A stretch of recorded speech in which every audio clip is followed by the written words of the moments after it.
DJM TV.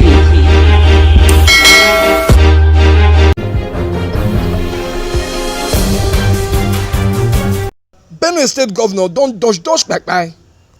Correct country people. How una day don dey go since now? Una good morning, una good afternoon, una good evening. Sake of the time when e be say the time be now, when e be say una take the look us on top our day-to-day tori informate yarns for inside our ogbonge TV station wey be DJM TV. Na me una country brother Stanley Okocha. Na me wan yarn una the ogbonge tori informate when e be say dey shele inside Naija on top this time. Tori when they reach our studio yarn say some people when they be say them think say them be nama people when carry heavy kalash don go wele the governor of Benue State when his name be Mr. Samuel Otum as him dey waka men pass the Tuomu when dey for along Makurdi Gboko Road. Sake of this one, many people when e be say them dey inside Benue State don dey fear and dey vex. Sake of say they never know how their governor come be inside this time. Some of the Benue people when it be say them don't they ask why that kind of thing go come happen on top their governor, especially as it be say no government person don't come out to come yarn to the people how things really dey when it concern the matter. When shele for inside the state for early momo for today, according to one of the person when it be say it come from Benue, when it be say him no want make we yarn in name sake of say him yarn say not be him body people go come here say they don't break. Yan say na the Benue State television na him first knack the tori informate when it be say come make them hear say see wetin happen to their governor. But he come say in the verse sake of say the TV station not gonna give them better informate as concern the matter for wetin shele inside am. When our tori man went there for inside the state try to get more informate when concern the tori for government house, him yarn say many of the Benue people and when they said government house no one yarn put for the matter, but when he come try to meet with the governor himself, the governor come yarn say him dey very shock like person when he be say electric don shock put for ground. But he come see yarn join say when time reach him go yarn wetin really shele for the place give tori people, as that time him go don dey okay to fit yarn to country people and everybody for the world sake of say wetin really shele when him eye see today. Then for inside the security matter when e be say still dey gbege for inside Naija, one Benin Republic chief don yarn the federal government of Naija to put stop for all the kpai wey no make sense for inside Naija, especially the one when e be say e go concern farm people and nama people sake of the open wakament of nama and the nama people join. The chief come here and join say make President Muhammadu Buhari government copy Benin Republic for the way when e be say them take dey handle this kind matter for inside their country when e be Benin Republic, so that Naija go come get correct solution mate for the gbege when e be say still dey shele for inside Naija. Benin Republic chief yarn this one today sake of say tori pipo ask am the question when e be say first come out from inside their country when be Benin Republic, when yarn say dem go like to be the number 37 state for inside Naija. Still for inside the security gbege when be say still dey shele for inside Naija, two people when dem suspect meant say dem be bandits when their name be Abdullahi Danso and Ilyasu Saleh don yarn say dem enter the kpake business sake of say dem believe say na im be the easiest way to take make pogiri for inside Naija. The two suspects when e be say the Inspector General of Naija Koti Sense Response team when e be say na DCP Abba Kyari be the oga gbab yarn say na dem bulldozer enter the Kunwake clinic and maternity for Lafia when they for inside Nasarawa state and come kpake 2 sick people and 1 nurse person when e be say e dey duty for that day. They come still here and join say dem collect 6 million naira pogri before they come free the people make them go for their house. Danso when e be say him be 25 years old, yarn say him get wife and 4 children, but yarn say him enter the kpake business sake of say him not get better pogri for the truck driving business when e be say him dey do. Him come yarn join say him finish for one college of education when e dey for inside Naija. Sake of that, him get Naija certificate for education when e be NCE, but he never fit collect the result, and that one na come make him come enter the truck driving business before. He come yarn join say since him meet him friend Sale for inside September last year when be 2020, na there the mind to come enter inside kpake business come enter him body sake of say na Sale na him yarn to am say better gbogiri dey for inside kpake business and e dey easy to do. Him yarn say na so dem take begin look for people when e be say dem get better gbogiri when e be say dem go fit kpake. Him yarn join say na 5 kpake operation mate na him don join dem do, but the last one na be the one when e be say dem go for inside December last year when be 2020, and that one go concern him neighbor when no come gree give dem better gbogiri before they come free am. Him yarn say na him give the man how the man look to Sale who come do the kpake and na 100,000 naira gbogiri na him dem give am sake of say na him own share be that for the operation mate.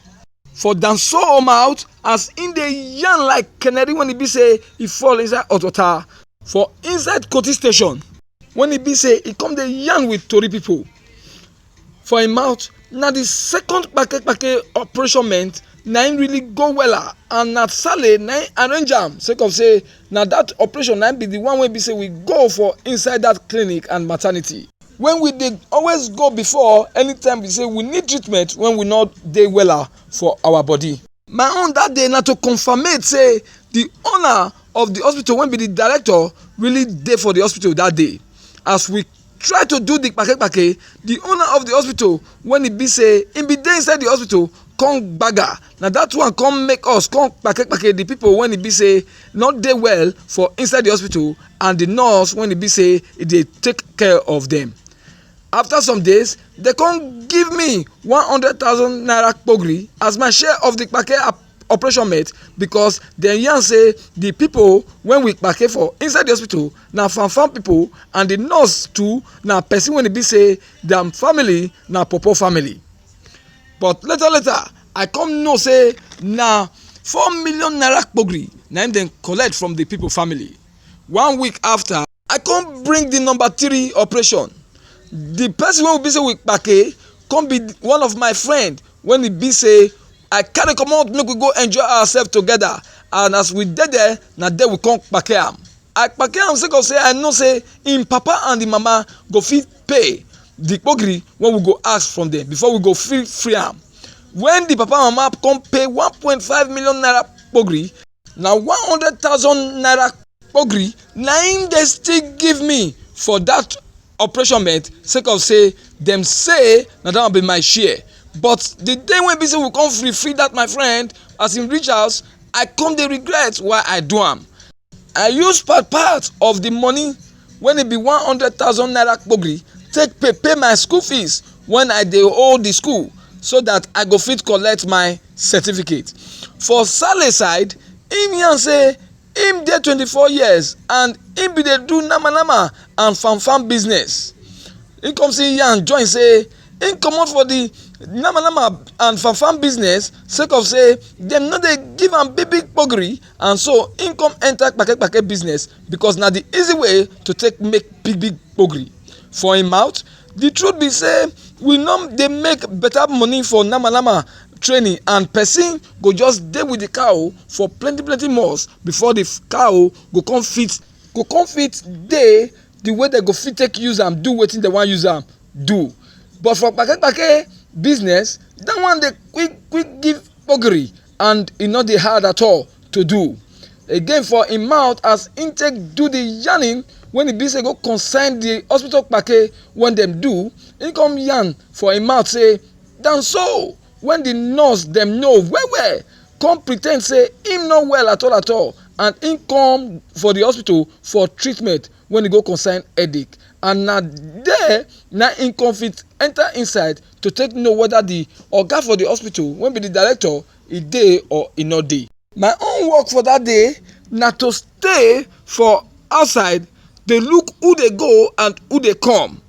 Na the other people na dem go inside and their name be Maigari, Bodejo and the others when e be say dem enter inside, and the doctor when e be say be the director for the hospital come base as dem enter inside the hospital, but dem no come see am sake of say im don base comot as e hear the sound of the kalash when e be say we shoot as we wan enter inside the hospital. Na Maigari yarn say make we kpake the two people when e be say dem no well and dey take treatment for inside the hospital, and the nurse when e be say dey take care of them. After dem don pay the kpogri when we be say we ask dem make dem pay to take free dem, I come get 200,000 naira kpogri. When I come yarn to the other member of the gang say I go shout come out if dem not put join the kpogri when e be say dem give me, dem come add another 100,000 naira kpogri, but I no come know how much kpogri e be say dem collect for all the money. Country people, na here our tori for still break leg on top this time. We wan thank una on top the time when e be say una don take a look us since, and we wan beg una say make una like, share and comment on top the tori wey be say we na come give una for this time. We wan still beg una say make una subscribe if e be say una never still do so on top the time when e be say una still dey look us since. And once una subscribe, make una put hand for the notification bell so that una go always dey get our ogbonge tori anytime we can come out. And we wan still beg all the businessmen wey dey inside Naija say we dey do advertisement, make dem bring their goods and products come, make we help dem give country people the information when e concern am. Until next time when e be say we go still come una way again with ogbonge information wey go don dey shele on top Naija for that time. We want thank una well and we say una well done. But this ain't Charlie boy, so mumu don't too much. Charlie boy, now your mumu not too much. You be mumu. You think say they wise. You are a mumu man. You are a mumu man. And then throw the tear gas if something way bad for this issue. We just pray. They say our mumu done too much, our mumu done too much. You be mumu, they call other people mumu. They never show you say you be mumu. Nigeria is not for Desani. Nigeria is not for Charlie Boy. Nigeria is not for Good Luck Jonathan. Nigeria is not for Alhaji Mujahid Ogbasarala Odiabali. It's not for us. The earlier we realize this, the earlier every one of you realizes, the better it will be for us. That Nigeria is not for us. How many times would they tell you before you know that Nigeria is not for you? Charlie Boy? Good Luck Jonathan. He want to be America, we know. Who is America? No be small North Korea, they knock America here, knock America there. What America don't do, America will know. Instead of you to do something for people, they build a military school with our money. Instead of this, they go Zingero, they go this place. Now, even road to go to I cannot day. You want to please others and displease us and displease yourself. Now they never leave you. They have left you behind. This DJM TV. DJM TV. These Fulani people don't say no, they don't like us. Welcome to DJM TV. DJM TV. DJM TV. DJM TV. DJM TV. Some of the delegates and ask them questions. DJM TV.